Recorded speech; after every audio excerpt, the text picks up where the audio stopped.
Hello, everybody. Welcome to the jungle. I'm Evan here with Zach, and the Bengals season is unfortunately over. They missed the playoffs, even though they won their last five straight games, finishing with a 9-8 record. So it's time for the off season. Obviously, a disappointing end to the season for all Bengals fans, but on to the off season. So we're going to be talking about some of the major moves that they've made, including the firing of a lot of their coordinators. One being defensive coordinator Lou Anarumo. We're going to talk about some of the candidates that we think they should go look after to fill that spot, and also just give our recap of the season. But before we begin, make sure to like and subscribe if you enjoy, and to follow us on Twitter and Instagram for all of your Bengals news. And we'll be hopefully putting out a bunch of videos during the off season talking about different things. So make sure to stay tuned for that. But yeah, Zach, how did you feel about the Lou Anarumo firing? Did you agree with it or not? Um, so yeah, what are your thoughts? Yeah, so I was like, I was a little surprised at just how fast that happened. I don't know. I mean, I wasn't like shocked by the decision because our defense was just terrible this entire season. Like it was awful. That's the reason that we aren't in the playoffs and why we didn't win a lot more games this year. But on the same hand, I'm just not like I'm just not totally sold on this whole we should like firing the coach was the right move here because I mean we've seen during Zach Taylor and Lou Anarumo's tenure with the Bengals that when the defense has good players, like it's capable of succeeding. I mean, the year we went to the Super Bowl, we probably had a top 10 defense in the league, I would figure. And then same with the second year in 2022, the AFC Championship year, we also probably had a top 10 defense in the NFL. And honestly, in those 2 years, our defense was a big reason why we won a lot of games in those 2 years. So, I mean, I think Lou Anarumo is fully capable of being a good defensive coordinator when he has the right guys in place around him, and I think that also like you also see that with the word that there's a lot of he's a pretty sought after coordinator in the league. I mean, he's already drawing interviews from the Colts and I think another team, so I mean, people are going to be pursuing him, and he will probably be getting a job sooner rather than later as a defensive coordinator with a different team.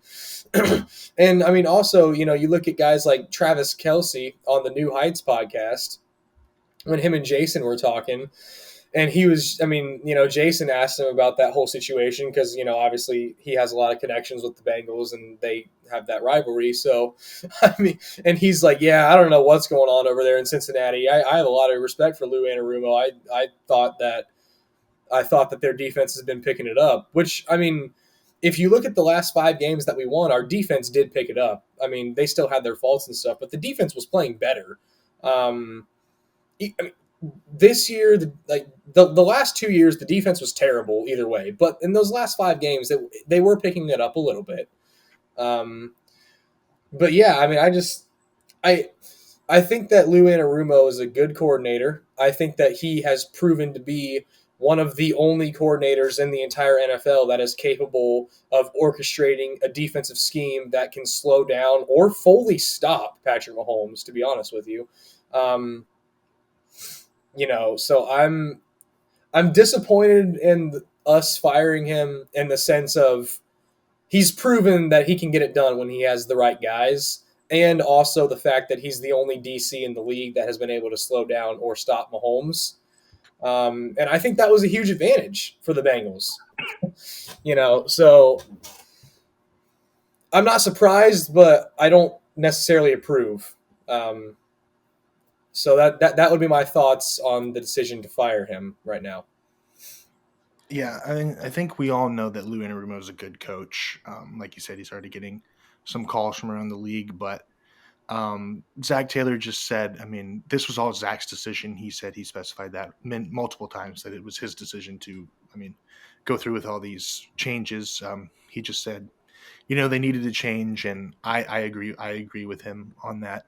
I mean, like you said, the defense is the main reason why the Bengals aren't in the playoffs. Um, they ranked 25th in total defense this year. They ranked 21st in passing defense. They were um, 19th in rushing defense, and they were 25th in um, scoring defense. So they were the bottom half of the NFL on all major defensive categories. Um, and I think when you have a season like they did offensively, where Joe Burrow goes out and plays at an MVP level, Jamar Chase gets the triple crown, and the one reason you're wondering, like, hey, why, like, how did we, not get here, is because we allowed, like, I think it was 20 something points per game or something, like Yeah, almost it 30 was points it per game. was absurd. Um, so, I mean, at that point, I mean, something has to change. And usually the blame falls on coaching more than before it falls on the players, which, if you think that's right or not, that's just how the NFL works. But I think one of the biggest reasons was, I think the front office was frustrated with how he was utilizing the young players this year. So if you look at his tenure, so he's been the coordinator since 2019. So in 2020, they drafted Logan Wilson in the second round. That panned out. Logan Wilson has been a great player. 2021, Joseph Osai, who's kind of been picking it up recently, but really hasn't gotten like a whole lot of action. And then 2022 is when it starts going downhill. 2022, you got Dax Hill, who is the notion still out on him, but I mean, he was a rookie Swiss Army knife, and he didn't see the field his rookie year.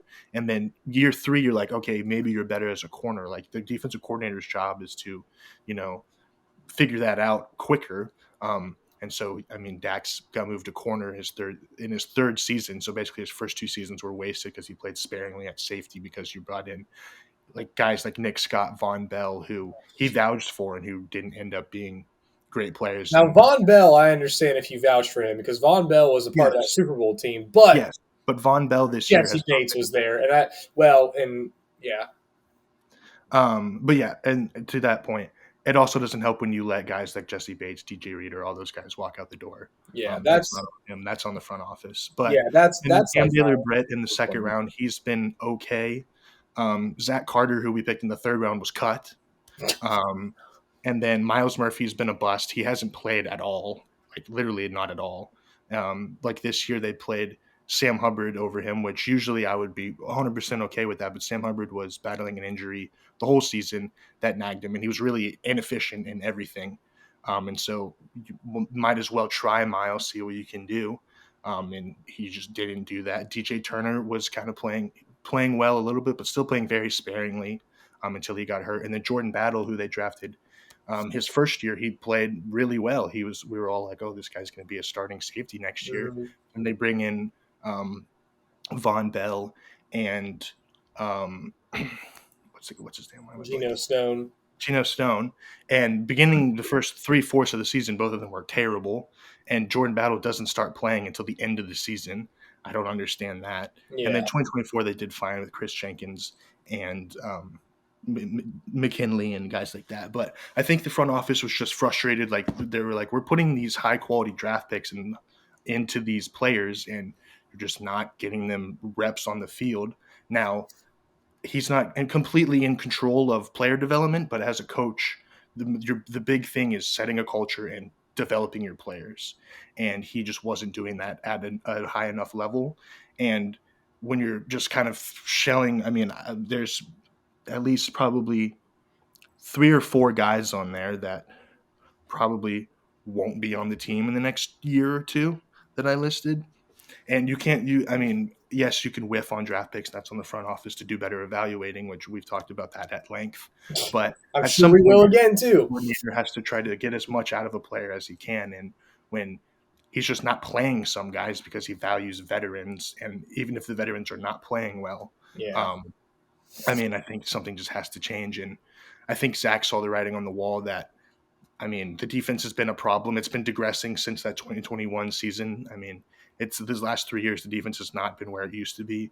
And that's not entirely on Lou, like I said, with losing guys like Jesse Bates and DJ Reader and uh, Awuzie and guys like that. It's huge. But um, we've seen elite defensive coordinators be able to get the most out of their guys and kind of rally around that, be able to figure it out. Like the Chiefs, they literally just lost Travarius Ward, or who was their number one corner, and hasn't affected them whatsoever because Spags is such a great defensive coordinator. So I think it was just it had just ran its course. I think nobody can deny that Lou Anarumo was a great defense coordinator for us, and most of the time, and like you said, he's very good at game playing against the Chiefs. But the other 31 teams, he kind of struggled against.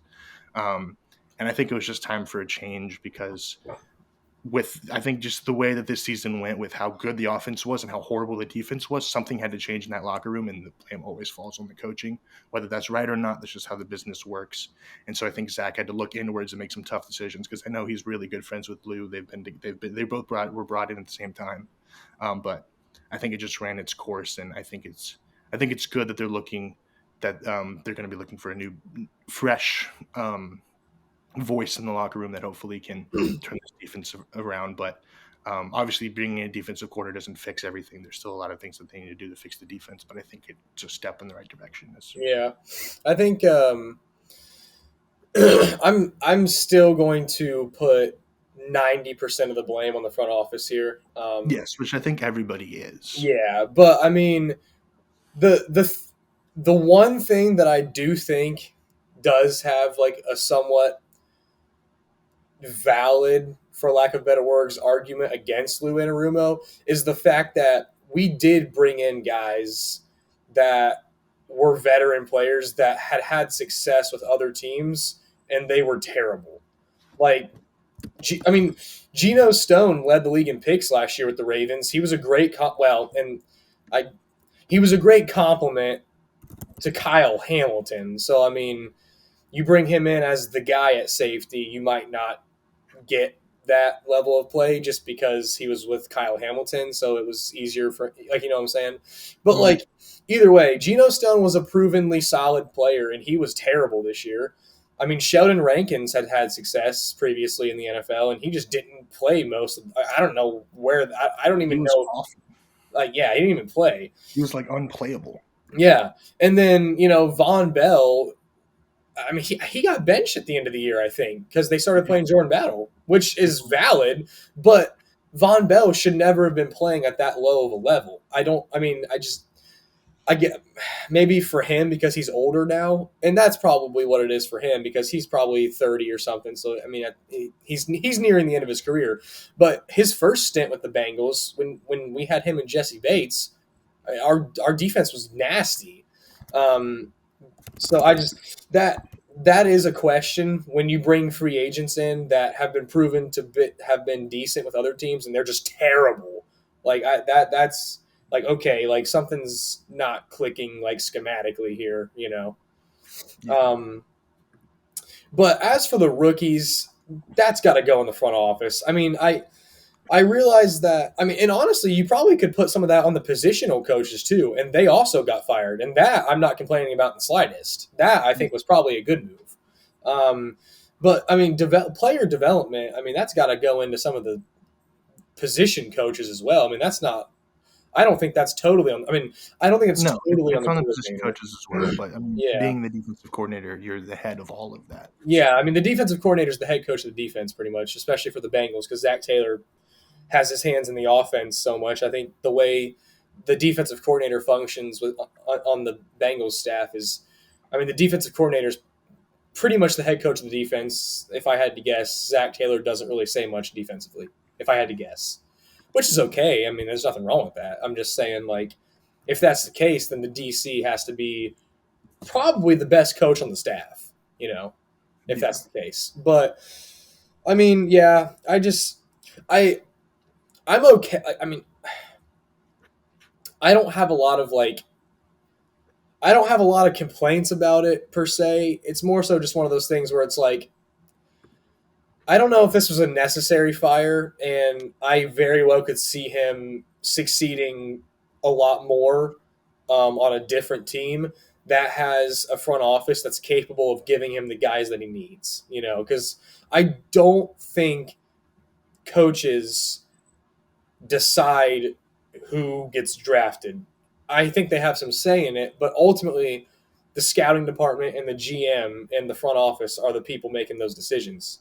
And I know we've talked about that at length, so we don't need to get into that again. But I just think I just think that it might have been not an awesome move. But on the same hand, I mean, if we brought in a guy like, Salah, or my big vote is for Al Golden, I wouldn't complain if we brought in one of those guys. But I'm sure the next thing we're going to talk about is candidates. So we'll get to Yeah. that. One more thing I want to point out real quick before we move on to that. So the Bengals actually have the second most expensive defensive line in the NFL, and they were ranked in the bottom half. They were ranked in the low 20s to 30s in defensive line rankings. So Yeah, the I did. front office is putting a lot of money into a position group, and that position group is just being only has one guy really that's doing literally like anything. I mean, that's obviously not on coaching again, but I feel like they're probably like, come on, dude, like Yeah, keep trying like these guys are NFL players. We know that they're good. Like, trying to get they can something. do something. Yeah, Yeah. which that I saw that stat a little bit ago, and I I mean honestly, yeah, I I do see like that point of view where it's like, come on, like we're putting money into this, When it's like you like said, like these guys should be able to at least be serviceable. yeah. And it's like you said, they're not going for like scrubs. Like Sheldon Rankins was a proven guy that was decent. I mean, Trey Mhm. Hendrickson, he hit, but like they've been there. I think we have what two?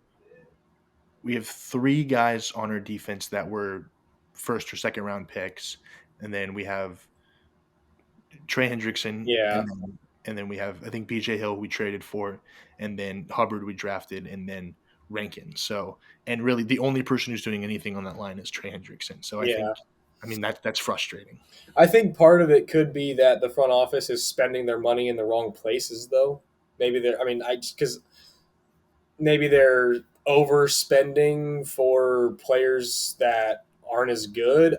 I don't know, because here's my thing: if you're gonna throw like if you actually are willing to spend money on guys like that, then they should have never let Jesse Bates leave. They should have never let Jesse Bates walk, and they should have never let DJ Reader walk.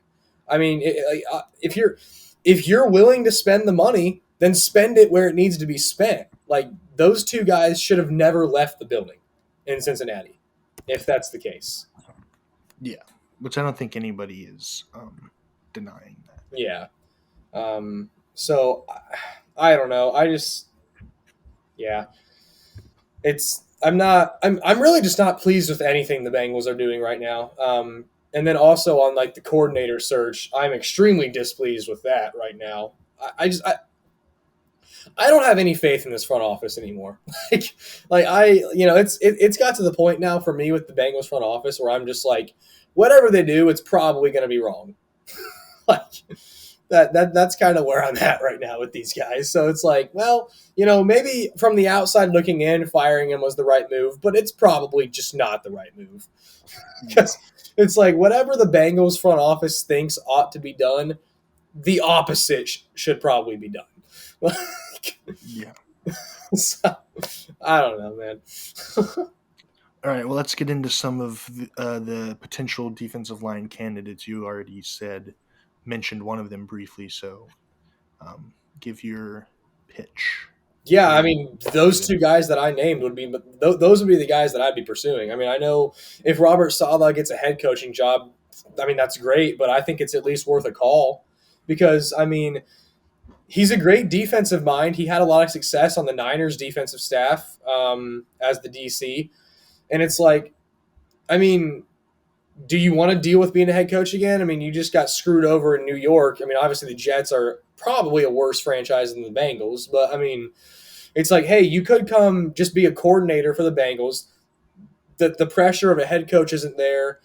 And on the other side of the ball, you have Joe Burrow and Jamar Chase. So really, all you have to do is get your defense to be average or serviceable, and you will probably win a lot of games. So like as a coordinator, I think the Bengals is an extremely appealing job. because of Burrow and Chase on the other side of the ball. You know, so well, I mean, obviously you have Hendrickson too. So I mean, I think that just with those three guys, it's a very appealing job. So I think it's worth at least giving him a call and giving him an interview if he's willing to do that. You know, but I don't think they're even doing that. And this is another thing where it's like, well, whatever they're doing, I would do it the complete opposite way. So, so I'm really disappointed in that. And then the other guy that I would really like to see would Al Golden, the Notre Dame defensive coordinator.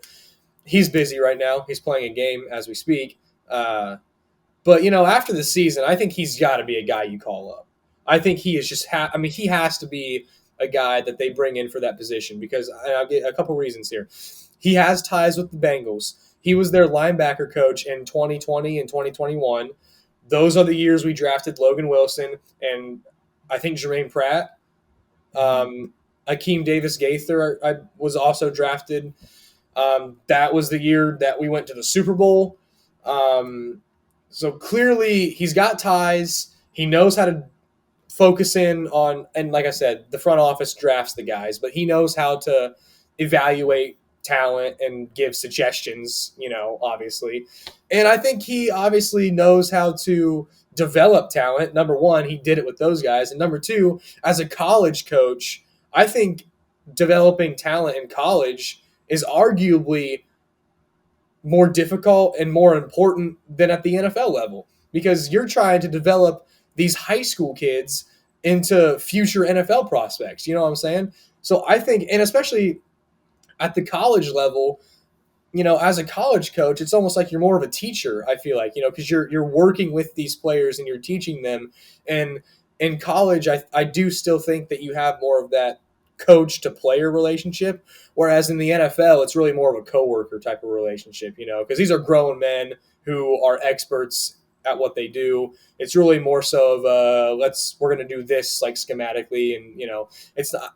I, I feel like the technique teaching isn't quite as important as it is more so schematics in the NFL. I don't know, but I just I feel like as him being a college coach, if you want a guy who's going to be really really good and excel at developing young talent, I think that he's going to be your guy in that field. And obviously Notre Dame's had a lot of success defensively this year. They just shut down Georgia badly a week ago. So I mean, obviously he knows what he's doing schematically, and I think he's going to be one of your best bets at developing talent. So I would love to see him. Um, they probably won't do that, but I would love to see him. And but obviously, you look at the two guys that we have interviewed. It's like, what is this? Like, they interviewed the Patriots DC and the Raiders DC. It's like, I mean, if we look at those defenses, they were just as bad, if not worse. Those are two of the worst teams in the NFL. We have no business interviewing these guys. Now, on the flip side of that coin, we could have been interviewing them for the positional coaching spots, like the D line and the linebacker coaching spots. That I would be more okay with. But if we're bringing those guys in for the DC job, what are we doing? Yeah, I agree with you on the Al Golden. I think he definitely should be a candidate for pretty much all the same reasons that you said. Um, and then just to briefly touch on about the two guys that they did bring in on interviews already. The like you said, the defensive coordinator for the um, Raiders and the Patriots. So the guy for the Raiders, his name is Patrick Graham. He actually, yes, the Raiders defense wasn't like the best, but he has been a member of very successful defenses. He is from the Bill Belichick tree, which is always good. A lot of people from the Bill Belichick tree do well. He has worked with Brian Flores, who obviously has the defense out in Minnesota at an elite level. So he's been with the Giants, Packers, Dolphins, and he was the defensive coordinator for the Giants, Dolphins, and Raiders. But he started with Belichick and Flores, so he has some, I guess, a good coaching tree, I guess. Um, so he wouldn't be my top candidate, but I have heard some good things about him. And then the other guy from the Patriots, DeMarcus Covington, I think he was more being brought in as that defensive line coach. I think I think they usually when you interview, they say that you're going to be the defensive coordinator, but then they kind of, after talking, they'll figure out like if you would fit better as a position coach. So I think they could hire him as the defensive line coach. Um, but the Bengals historically don't really hire like big name guys. Like they usually hire no like unknown guys. Like I mean, Zach, for example, Yeah. was a quarterback coach buried on the Rams, and Hmm. we brought him in as a head coach. And in like year three, he went to the Super Bowl. Um, Yeah. You Lou, knew that was going to be at least a decent hire, though, coming out of the yeah, Sean McVay tree. You know. yeah, but I mean, Lou, I mean, he had some stuff too, but the Bengals are never really guys that bring in these high level name guys. Like, they've just never really been that type of franchise. Um, so I think they definitely could go the college route for sure. Hmm. One name that I've heard a lot more recently, which I didn't know anything about this guy, is Oregon's defensive coordinator Tosh Lupoy, I think's his name. Um, Oregon's defense has been good this year, but the main thing that is preached with him is I think he's a former player, Hmm. um, and he he was with the Jackson. He was with the Jag. He was the D line coach for the Jags in 21. The D line coach for the Falcons in 2020. D line coach for the Browns in 2019, and the defensive coordinator for Alabama in 2017 and 2018. Okay. Um, So so that he was has like the really, really good Alabama years, wasn't it? Yeah. So, yeah, it says at his time at Alabama, they won two national championships, and they led the nation in scoring defense in 2016 and finished second in total defense that year. Okay. And they had multiple first round picks, including Jonathan Allen, Reuben Foster, Minka Fitzpatrick, Deron Payne, and Rashawn Evans. So, um, he's had he's been on some good defenses and has produced some high level NFL players. Yeah.